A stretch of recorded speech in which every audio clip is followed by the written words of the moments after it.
Përshëndetje të nderuar teleshikues, kudo që jeni duke na përcjellur në këtë moment, jeni me intervistën e javës në Radio Televizionin Publik të Kosovës. I ftuari më sonte është ndër ministrat e shumëfisht, le të themi, ka pas disa pozicione ministrore e veçanta se ka drejtuar ministri nga fillimi, pra nga krijimi i këtyre ministrive dhe aktualisht është në një ministri të re, Ministria e Inovacionit dhe Ndërmarrësisë. Është i ftuar pra sonte BESIM BEQAJ, i cili më herët ka qenë ministri i integrimeve, ministri i ekonomisë dhe ministër i financave. Gjithashtu ka qenë deputet në Kuvendin e Republikës së Kosovës. Do të flasim për sferën e ministrisë së tij, atë është pjesën e dytë të intervistës, do diskutojmë edhe për disa tema të tjera aktuale që lidhen me veprimtarinë e zotit BEQAJ gjatë kohës sa mbante pozita të tjera ministrore. Mirëmbrëma, mirë se erdhët. Mirëmbrëma, mirë se vjen. Nga 4 ministri ku ke pas përvojë, duke përmendur Ministrinë e Integrimit Evropian nga fillimi, kjo e inovacionit dhe ndërmarrësisë, çfarë risi është në pjesën tënde të administrimit ministror? Tani, zhvillimi ekonomik në nivel global është duke pësuar ndryshime të mëdha, ndryshime të cilat po e shtyjnë rekonceptualizimin e zhvillimit ekonomik në nivel vendi, në nivel rajonal dhe megjer. Partia Demokratike e Kosovës në vizionin e saj ka pas themelimin e Ministrisë për Inovacion dhe Ndërmarrësi, me qëllim dhe synim që fuqia më e madhe konkurruese që e ka shteti ynë, pra rinia dhe potenciali njerëzor të vjet në funksion zhvillimit ekonomik. Në këtë drejtim, Ministria pra është bërë me qëllim që të merren hapa konkret për të arritur sektorin e shërbimeve në fushën e inovacionit dhe teknologjisë, por normalisht edhe me rritjen e potencialit eksportues për ndërmarrësi, një ministri e cila është përgjegjëse brenda Qeverisë së Republikës së Kosovës për krim politikave zhvillimore të sektorit të inovacionit dhe të ndërmarrësisë, për koordinim të donacioneve në bashkëpunim me Ministrinë e Financave dhe me Ministrinë e Integrimit Evropian lidhur me angazhimin e donatorëve në këtë fushë. Ajo çka unë synoj dhe kam filluar që nga ditët e para të punojmë është që ta riorientojmë konceptin e mendimit ekonomik në vend. Për shumë vite, Kosova është bazuar mbi bazën e ekonomisë konvencionale, ekonomi e cila bazohet në resurse natyrore, por me zhvillimet e fundit, me atë që ka po e shohim tek gjeneratat e reja, Kosova po depërton shumë shpejt me shërbime në fushën e teknologjisë informative dhe në fushën e shërbimeve. Është shërbimet në fushën e teknologjisë informative, por edhe veprimet e reja të cilat janë duke ndodhur, janë realisht i vetmi sektor që ka bilanc pozitiv tregtar në Kosovë. Sepse bilanci përgjithshëm është shumë negativ. Prandaj vizioni ynë, edhe si parti, por edhe tani si qeveri ka qenë që të krijojmë bazë ligjore, bazë institucionale, të kemi fuqi financiare për të përkrahur këto nisma. Dua të them që rinia jonë, trit ton, vajzat tona po shënojnë suksese në nivel mbar botror dhe ne besojmë që ekonomia e Kosovës do të forcohet shumë duke kriju mekanizma institucional, duke bërë përkrahje në formën edhe të trajnimeve dhe në formën e financimeve, në formën e financimeve të start-upeve dhe të tjerave. Pra, Ministria si e tillë është një start-up në vete. Po ju start-up pak më i vonuar se sa start-upet që kanë pas sukses disa më. Unë është e vërtet që kam një përvojë gjatë në qeveri. Jam marrë me themelim të Ministrisë edhe të Integrimit Evropian, edhe në formimin e Ministrisë për Zhvillim Ekonomik. Kjo është ndryshe. Është krejtësisht ndryshe sepse nuk ketë bëjsh me zhvillime të përditshme mirë, por ketë bëjsh me parashikim zhvillimeve, ketë bëjsh me përcjellje të trendeve ekonomike botërore, me temat të cilat janë duke u diskutuar dhe me një hapje të një vizioni i cili do ta ndryshonte pasqyrën ekonomike të vendit tonë. Pra, është sfidë në vete dhe si sfidë le të themi kulminante nëse mund ta quaj është ndryshimi i konceptit mendimit ekonomik. Kur e thash më herët ekonomi konvencionale, ne kemi menduar gjithmonë që resurset natyrore trepqa, bujqësia mundën me qenë le të themi generatorët kryesorë të zhvillimit ekonomik. Unë besoj fuqishëm që rinia, potenciali ynë, intelektual të cilën ata e kanë, kapaciteti i tyre i cili nuk njeh kufi shtetëror as rajonal, dhe mundësia që ata po punojnë për shumë ndërmarrje do të jenë rruga më e mirë, më e suksesshme për vendin tonë me ndryshu konceptin e zhvillimit ekonomik në vend.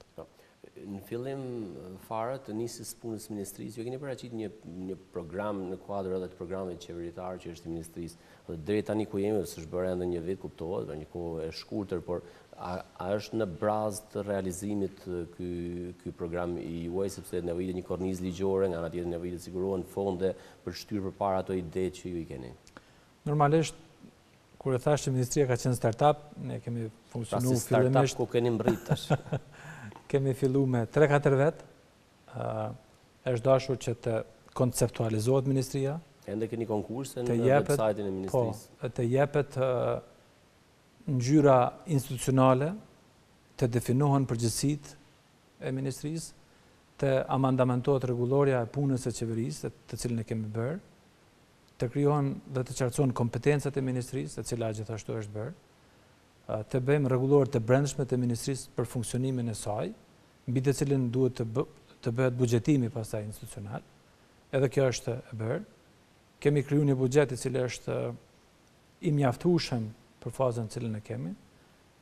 Aktualisht ministria ka diku rreth 10 milion euro buxhet për përkraje të inovacioneve dhe sektorit të ndërmarrësisë. Mandej është dashur që të fillohet me përgatitjen e bazës ligjore për dhënien e këtyre mjeteve financiare. Ne tani jemi në një proces të hartimit të strategjisë për inovacion dhe ndërmarrësi. Kemi pas debatet shumëta brenda qeverisë, sepse ka strategji për këtë fushë apo jo? Nuk ka pas strategji.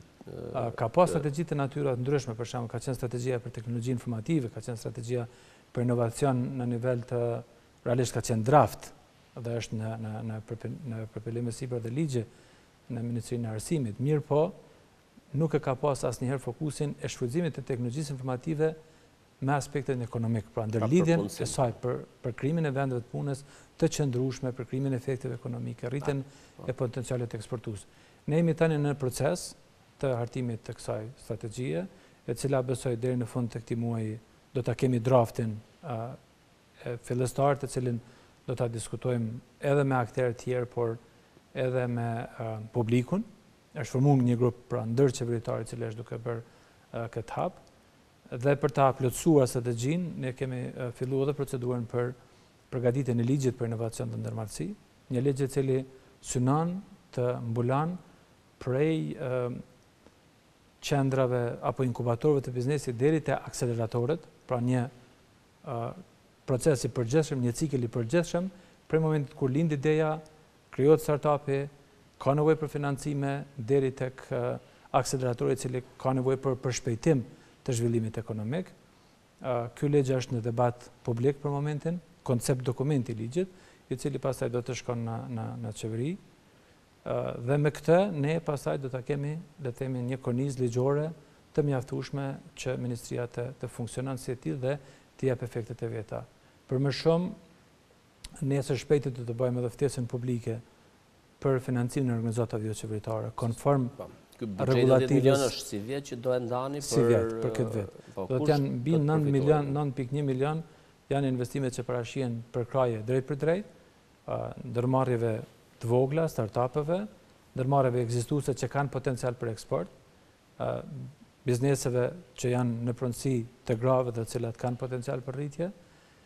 Mandej do të përkrahen edhe ndërmarrje të tjera me fushën e trajnimeve dhe gjëra të tjera, por edhe të gjitha inovacionet të cilat kanë nevojë për hapësirë. Në këtë drejtim, ne kemi filluar para përgatitjet për ndërtimin e qendrave për inovacion dhe ndërmarrësi. Shpresojmë që ne do ta kemi në Prishtinë, në bashkëpunim me Universitetin e Prishtinës, sepse konsiderojmë që Universiteti i Prishtinës është vatra. Po, ne kemi filluar një bisedë me ta, ende nuk e kemi diçka të konkretizuar. Jemi duke qartësuar të gjitha pozicionet, por përveç kësaj do të jetë një edhe në Ferizaj. Ferizaj ka avancuar sepse komuna ka qenë shumë agjile në drejtim të asaj, ka gjetë hapësirën, besoj që diku në fund të javës do ta kemi edhe fillimin, le të themi, apo atë ngjarjen e cila shënon edhe bashkëpunimin dhe bëhet në nënshkrimi i memorandumit të mirëkuptimit me komunën e Frezajt.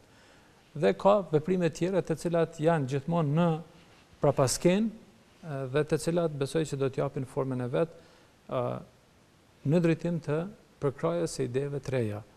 Inovacioni nuk është zbulim, domosdoshmërisht, por duhet ajo që është jashtëzakonisht rëndësishme është që ky inovacion nënkupton çdo përmirësim të një procesi, të një prodhimi, të një komunikimi, përmirësimin e mundësisë për eksport, futjen e elementeve të reja brenda ndërmarrjes, gjithçka çka konsiderojmë që mund të ketë efekte ekonomike pozitive.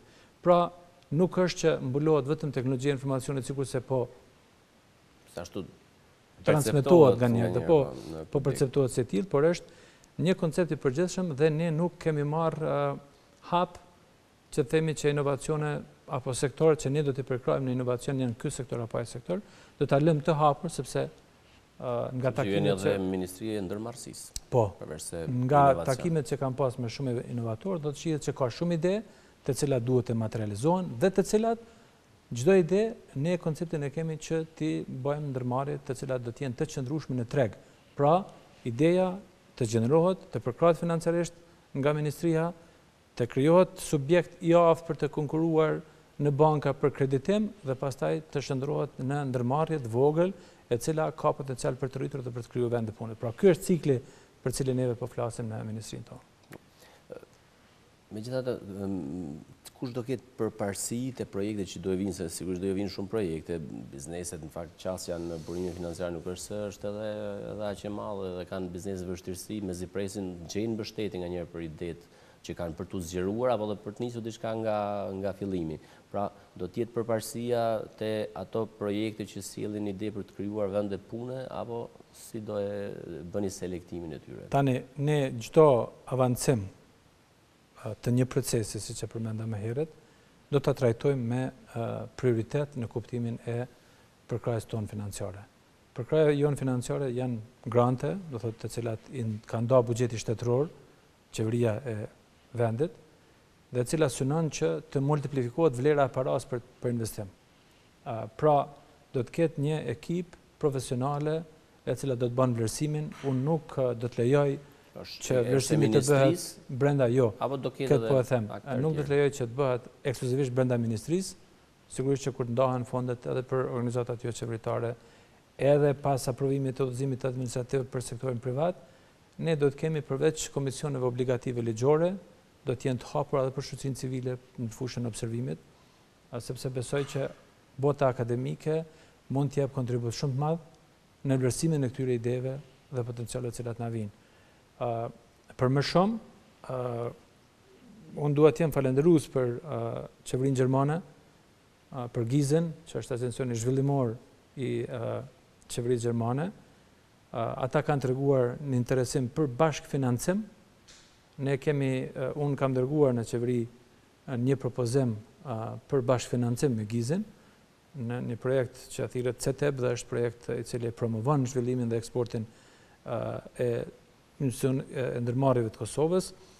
Tani jemi në fazën kur kemi krijuar ekipin negociues dhe besoj që për një periudhë caktuar kohore do ta kemi të ratifikuar si marrëveshje. Marrëveshja për momentin është 1-1, do thotë nëse ne vendosim €1, ata kanë me vendos €1, pra është dyfishim i buxhetit të cilin e kemi, dhe veçanta këtë kësaj është se këto bashkëfinancime do të bëhen bashkimi mjeteve, por tërë procedurat e prokurimit dhe disbursimin e mjeteve do ta ketë GIZ. Pra, do të kaloj përmes tyre, sipas standardeve gjermane, vlerësimet do të bëhen në nivelet e tyre. Janë shumë të fortë, sepse ne kemi nevojë për ekip profesionale për vlerësimin e gjitha këtyre ideve. Prandaj, njëjtin komunikim ne si ministri dhe bashkëpunëtorët e mi, por edhe unë kemi pas edhe me shumë mekanizma të tjerë ndërkombëtar. Kemi edhe me ADA, që është agencioni zhvillimor i Austrisë, me SDC-n zvicerane, me USAID në projektin e Empower, pra kemi biseda për të shku drejt bashkëfinancimeve. Por mbi të gjitha, dua të theksoj faktin që në asnjë rrethon nuk do të jetë Ministria për Inovacion ajo që vendos, por do të jetë panel ekspertësh dhe vëzhgues të cilët mund të japin vlerën e vetë të tyre në momentin e ndarjes së këtyre mjeteve, të cilat, po e them edhe një herë, orientimin kryesor e kanë krijim vendet punës, avancim të sektorit të shërbimeve në Kosovë dhe eksportet të cilat duhet të arrishin identitetin ekonomik të vendit. Kosova, unë e kam thënë para disa ditësh në një konferencë që fatkeqësisht ne ende nuk kemi identitet plot ekonomik si vend, dhe besoj që identiteti ekonomik do të jenë rinia, shërbimet, të cilat janë duke lëvizur shumë më shpejt se vetë institucionet. Duhet të them që rinia po lëviz më shpejt pavarësisht prej gjitha tyre dhe falënderimi shkon për ta. Ka pas një kritik nga fillimi i kësaj ministrie që ka të bëjë me një lloj dualizmi kompetencash, si dini ka e përmendet, pra është Ministria e Arsimit, Teknologjisë, pastaj kemi Ministrinë e Tregtisë, janë disa departamente, ministri tjera që merren me çështjen e ndërmarrësisë. Në fakt a janë të i kaluar apo të ju a është e qartë si ministri që ju do merren e ju e keni atë kompetencën në këtë sferë, apo ka një partneritet, një koordinim edhe me këta tjerë që janë marrë, i kanë prekur ndoshta jo në këtë mënyrë të fokusuar siç është Ministria e Inovacionit, por më herët ka pas projektet që kanë lëvizur në këtë drejtim. Tani koordinimi qeveritar është art në vete. Është një qeveri goxha. Koordinimi qeveritar është art në vete si i tillë. Normalisht që secili ministër dhe secila ministri dëshiron që të jetë sa më kompetente në fushën të cilën e drejton. Që është e vërteta, në fushën e inovacionit nuk kemi shënuar progrese. Ne kur e kemi marrë, nëse marrim raportet ndërkombëtare, hulumtimet shkencore, për krajën e drejt për drejt, për krajën financiare, fonde ka pas pak.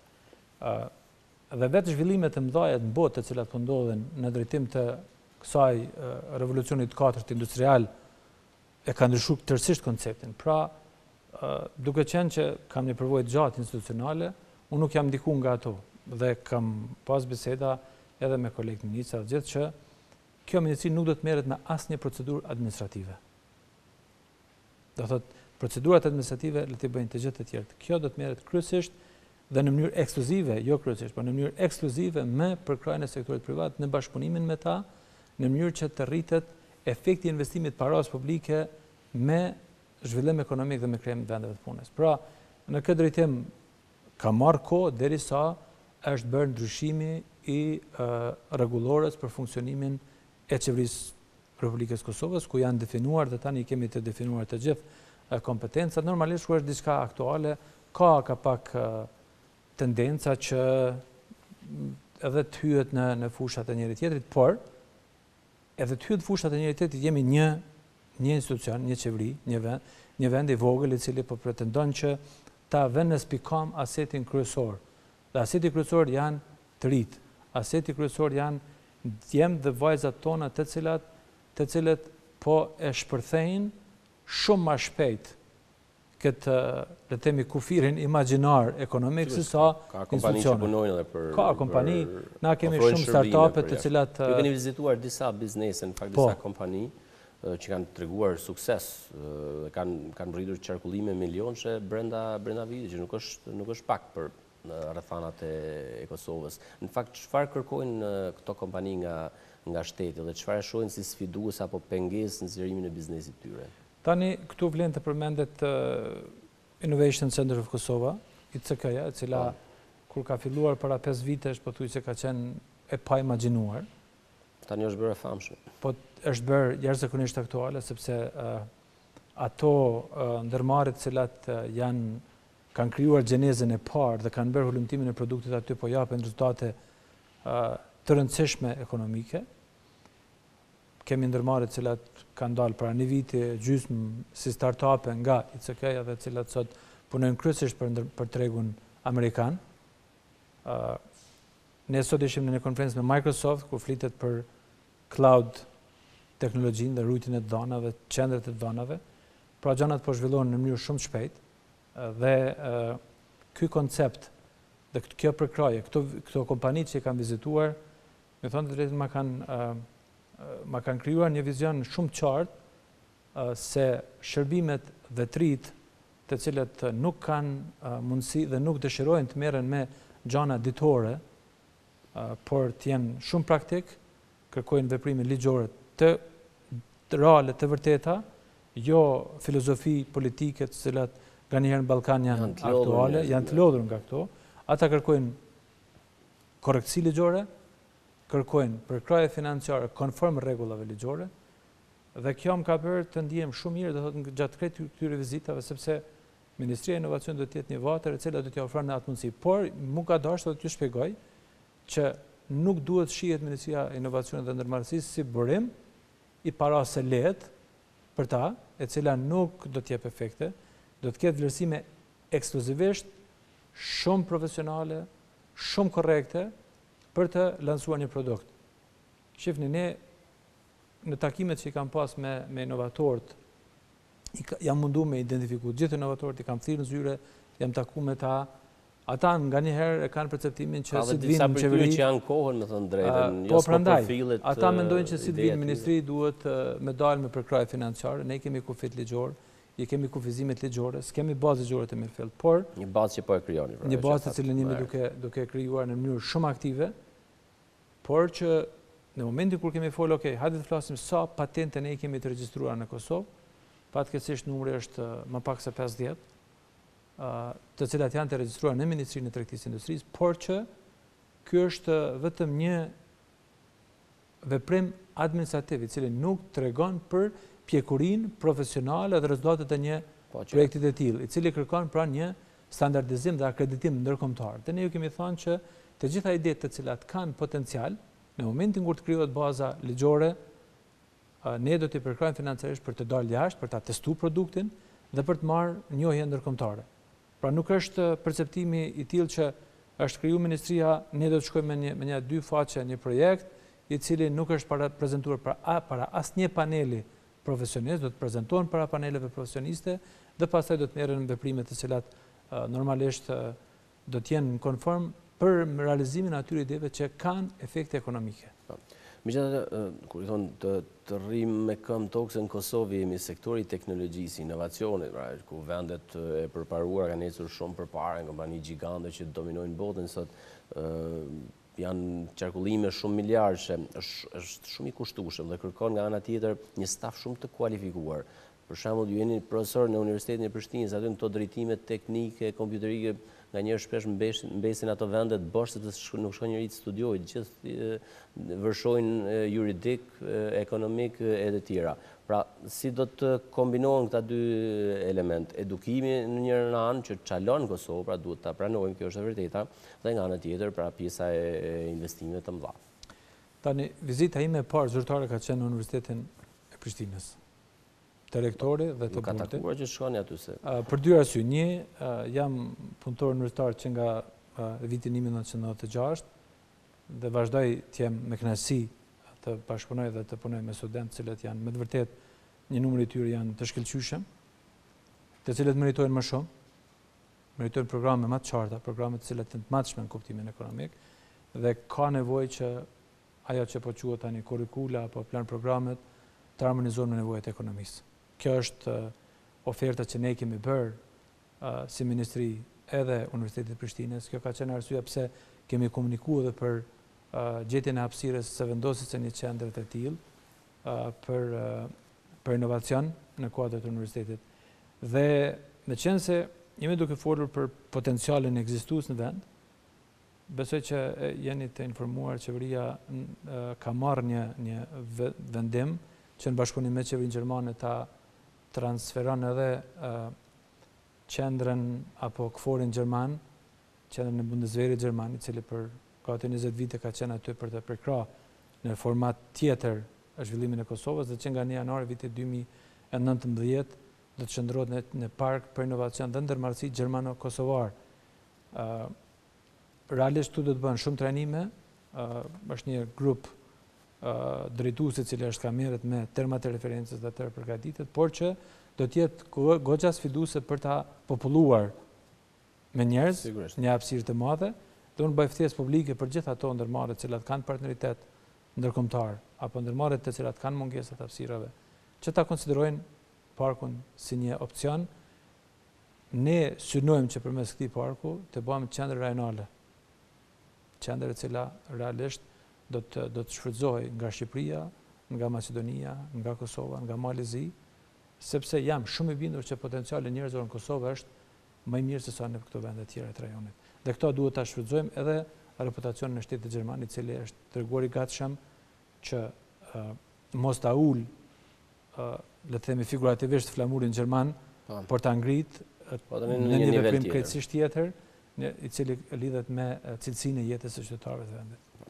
Keni marrë pjesë në disa ngjarje ndërkombëtare, në fakt edhe ministria juaj nuk mund të kuptohet pa pjesëmarrje në aktivitete ndër ku flitet për inovacionin, për teknologjinë, për ndërmarrësinë gjithato të lidhura së bashku, ishin në Shkup, që në Stamboll, në Paris. Nga të gjitha këto, çfarë keni arritur të përfitoni si shembuj apo si modele që mund të aplikohen edhe në vendin tonë? Tani secili shtet i ka karakteristikat e veta, por ajo çka po e karakterizon tër rajonin, por edhe me gjërë, duke konsideruar edhe Bashkimin Evropian, është se ka një fokus shumë të madh të qeverive për financimet e inovacioneve dhe lidhjen e këtyre inovacioneve me ndërmarrësi. Po zëm, nga Forumi Ekonomik Botëror në Davos, presidenti Holland paralajmëroi miliarda euro për krajin e inovacionit. Suedia ka një ministri e cila është e organizuar për këtë veprim. Mandej kemi Estoninë, e cila është një lider në fushën e digitalizimit të ekonomisë, e cila po vjen si element jashtëzakonisht i rëndësishëm.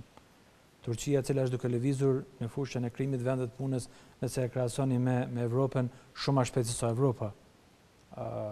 Nëse shkojmë në nivel rajonal, Maqedonia ka një fond për inovacion dhe ndërmarrësi, i cili është krijuar me ndihmën e Bankës Botërore, dhe që është një fond i cili po shënon progrese. Banka Botërore ju ka premtuar se do ju mbështesë projektin. Po, na jemi në komunikim edhe me Bankën Botërore për të na komunikuar.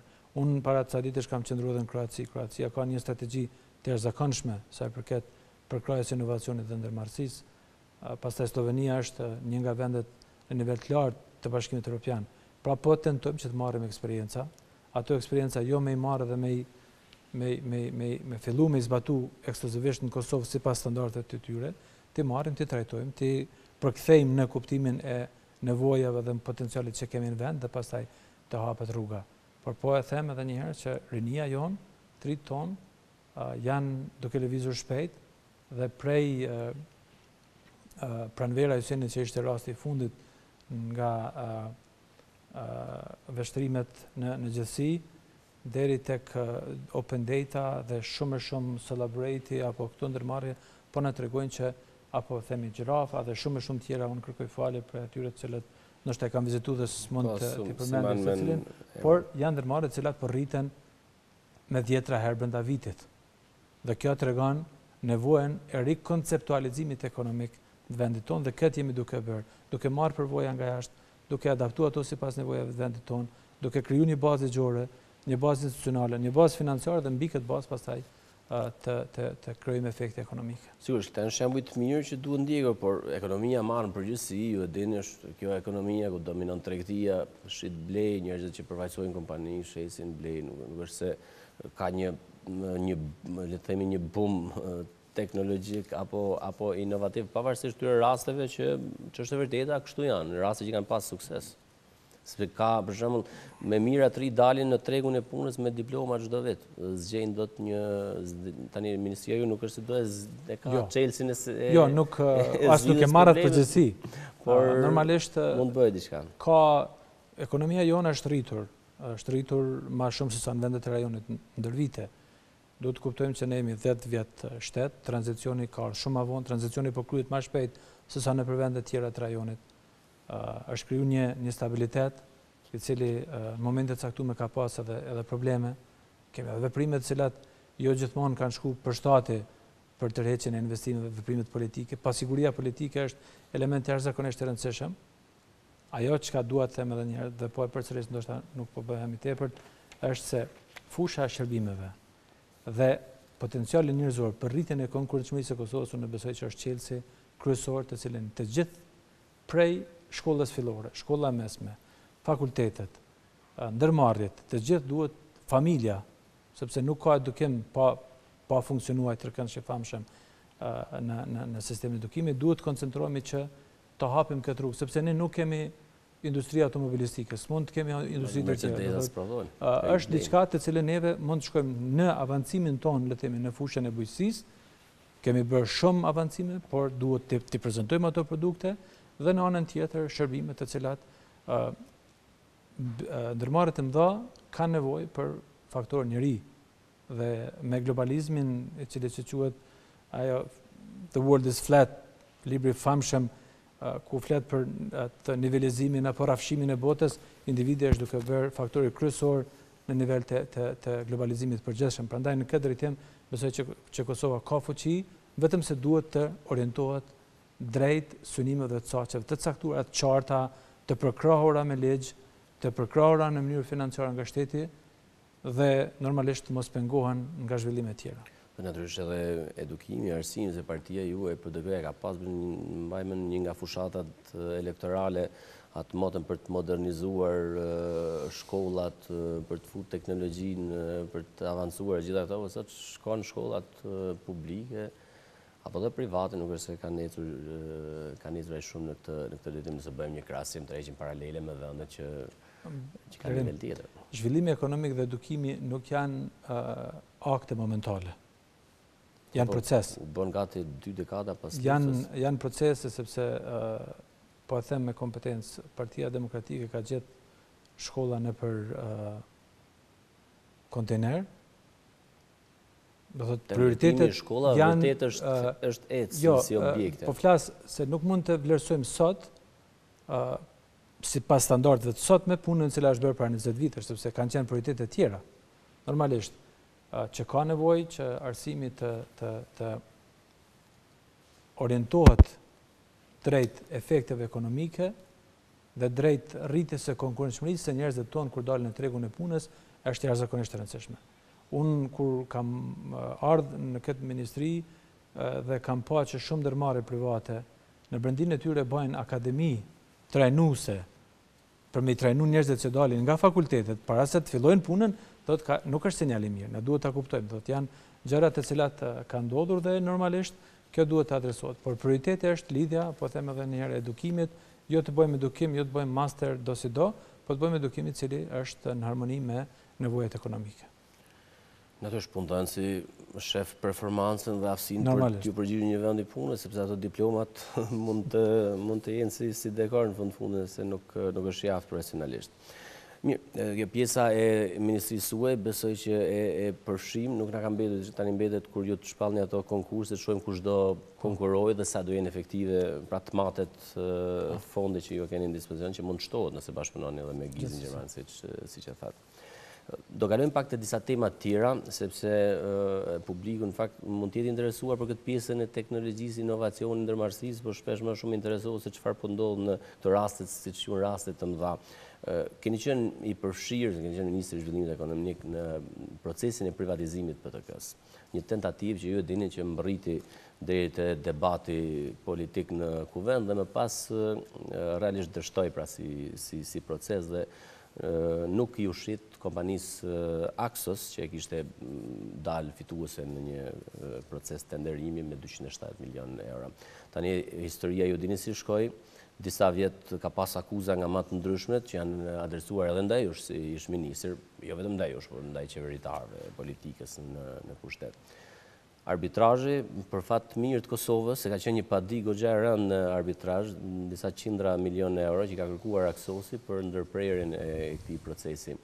Arbitrazhi përfundoi me një përgjigje pozitive në favor të Kosovës. Pra, në fund një lajm i mirë, nuk është se pati shumë njohur, më thënë drejtën nëpër media, se gjendja lajmi i keq është ai që bëhet lajm më shumë. Çfarë komenti ke për përmbylljen e këtij procesi? Mi thënë të drejtën, vendimi që është marrë det ka qenë një nga lajmet më të mira për Kosovën në këto disa vitet e fundit, i cili argumenton që në Kosovë procedurat ligjore janë respektuar dhe që argumenton që ka institucione kredibile dhe njerëz kredibil të cilët mund të zhvillojnë një proces konform standardeve më të larta ndërkombëtare.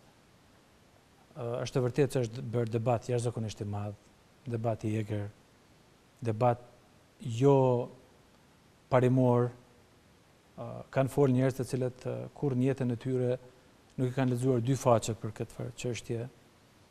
Ka pas deri në artikulimet të natyra të ndryshme, asociime të natyra të ndryshme, të cilat fatkeqësisht e kanë dëmtuar rënd imazhin e Kosovës në sy të ndërkombëtarëve dhe në sy të investorëve potencial. Sepse kemi dërguar lajme të këqija dhe besoj që të gjithë ata të cilët kanë qenë protagonistë të këtyre gjërave duhet të turprohen me vendimin i cili e ka dhënë, të cilin e ka dhënë gjykata, por duhet të turprohen për kontributin e keq që ja kanë bërë vendit me vitet e tëra, duke aluduar që ka pas keq përdorime. Epilogu ka qenë i pritur për mua. Unë kam qenë për 3 vite ministër dhe e kam udhëheq këtë proces.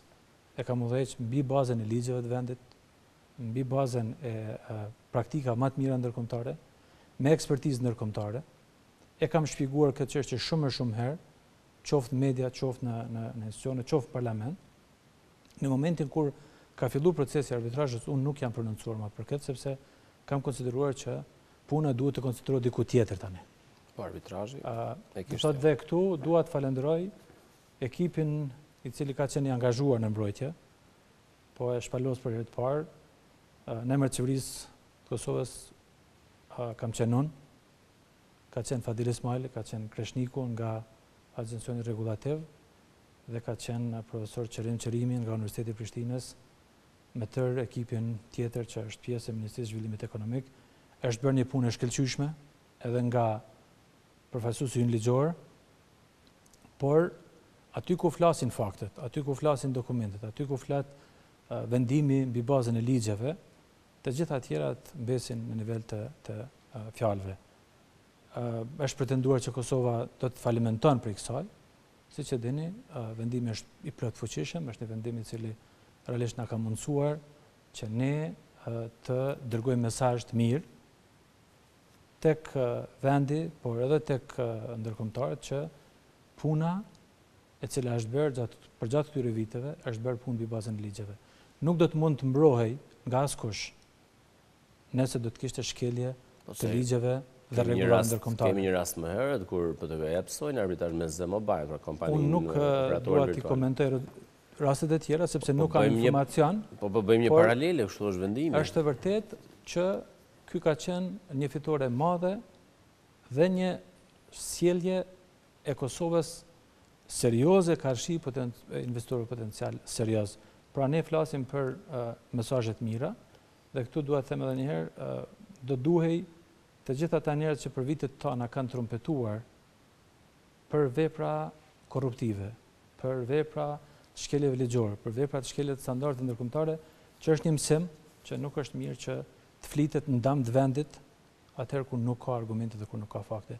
Dhe unë besoj që kjo na ka dhënë një konfidencialitet, një besueshmëri të plotë që Kosova po pjeket dhe që aty ku ka drejtësi të paanshme, aty ku rendet dhe ligji funksionojnë sipas standardeve ndërkombëtare, sigurisht që këto çështje pastrimi ligjor dhe siguria juridike janë elemente jashtëzakonisht të rëndësishme. Pra mburrem që kam udhëhequr atë proces, i falenderoj të gjithë ata të cilët kanë qenë pjesë e kësaj. Unë për një javë së bashku me Fadilin... Fakti që se keni bërë publik që ishi aty duke udhëhequr procesin, ka të bëjë me ndonjë frikë se mos do të dënojë Kosova apo? Jo, për të bërë publik ose mos publik, do thotë ne kemi udhëtuar, ne kemi qëndruar një javë në Paris, bashkë me Fadilin, me Kreshnikun dhe me të tjerët në proces të dëgjimeve, në proces të harmonizimit, të shpjegimeve secilin. Pra ka qenë një panel ndërkombëtar me një arbitrazh të nivelit më të lartë ndërkombëtar dhe është treguar që puna e cila është bërë mirë, pa synime të këqija, duke respektuar ligjet dhe standardet ndërkombëtare, vlerësohet në nivelin maksimal të mundshëm edhe për Kosovën, por edhe për gjithë ata njerëz pjesëmarrës të cilët kanë marrë pjesë. Kështu se duhet edhe shpenzimet e gjyqit i paguajnë. Po, realisht ky është vendimi i tyre, sepse ka pas një shpenzim jo të vogël, do të ata përveç që hudhet poshtë komplet ky akt apo kjo padi e tyre, atëherë normalisht ata duhet të paguajnë edhe obligimet të cilat kanë dalë nga arbitrazhi. Sa herë kam shpjeguar se kjo ka qenë rregulluar me atë që është quajtur ITP. ITP është dokumenti për procesin e tenderimit, dokumenti cili në pikën 1 ja ka dhënë do thotë qartë shpjegimin që s'është e mundshme, dhe mbi gjitha unë jam mrekullu për skeç kur shumë njerëz intelektual në vend që kanë thonë që Kosova ka nënshkruar kontratë, Kosova s'ka pas asnjëherë kontratën e shkruar me ta. Kështu që ka qenë proces i qartë, por që ne i kemi bërë buj pak më shumë negative se sa është dashur, duke pretenduar që kemi zbuluar ku më diçka. Ajo çka është e mirë është se janë dy gjëra. Një, në kuptimin ekonomik do të ishte humbje e madhe për vendin, dhe dyta, kuptimin e reputacionit në nivel shtetit, besoj që kjo ka kontribuar shumë më shumë, dhe kjo është më e rëndësishme se sa gjitha proceset tjera. Megjithatë, ky vendim vjen në një kohë kur PTK-ja, ju e dini, një pjesë e qeverisë, është një krizë të thellë, ministër. Çfarë do i sugjeroni ju qeverisë, kryeministit, që të bëjë me PTK-n tani, një kompani që punon me humbje, nga një kompani që dikur jepte 10-100 milion euro dividend qeverisë Kosovës? Nuk mund të flas prapë për aktualitetin, sepse nuk jam informuar në detaje dhe nuk jap vetes së drejtë për të folur për gjëra të cilat nuk i di në detaje. Unë di që në qeveri na është prezantuar një raport i cili për mua ka qenë befasues.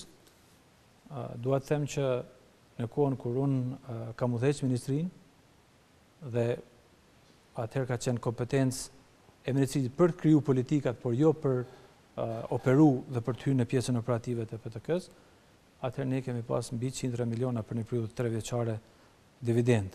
Unë besoj që është çështje menaxhimi, nuk është çështje thjesht e një veprimi i cili mund të merret, duhet të shihet mirë vendimet e cilat janë bërë me herët.